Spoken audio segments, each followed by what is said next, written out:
The intense stare returned to Evan's face. "Evan what?" the boy asked. "Excuse me? What's your last name?" "Smoak." "Like from fire?" "But spelled different." "What's your middle name?" "Danger." "Really?" "No." Nothing. And then the boy gave the faintest grin.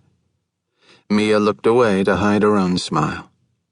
The elevator dinged its arrival at the 12th floor. "If you're done giving Mr. Danger the 3rd degree," Mia said, mussing Peter's hair and tugging him out after her. Too late, Evan looked down, noticing Mia's drugstore bag still twisting in his fingers. He reached for the doors as they bumped shut, and then he was riding up to the penthouse level with her belongings. Returning them would have to wait. Tonight, he had work to do. He tossed Mia's plastic bag on the kitchen counter and consulted the vodkas neatly arranged in the freezer, settling on the flask-shaped bottle of Jean-Marc XO.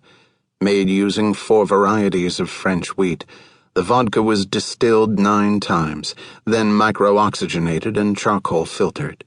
As he poured 2 fingers over ice, he noticed that a box of Band-Aids had partially slid out from Mia's drugstore bag onto the counter.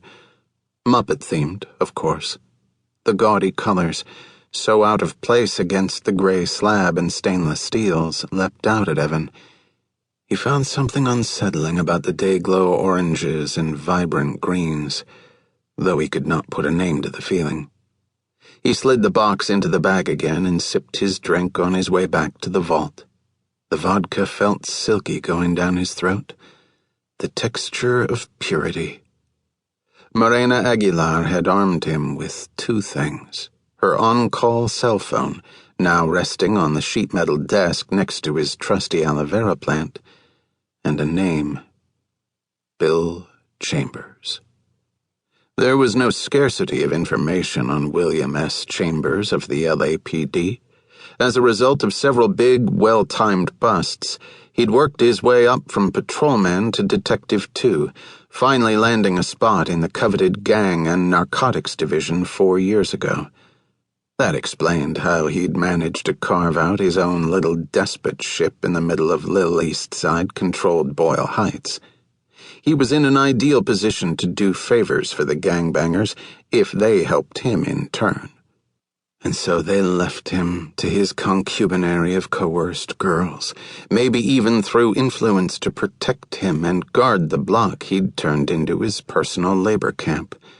Evan uncovered multiple internal affairs investigations, all of them hindered by misplaced evidence or about faces by key witnesses. Next, he searched the money. Chambers's bank accounts showed multiple cash withdrawals and deposits just below the $10,000 threshold for mandated bank reporting. Questionable activity, but not ironclad proof.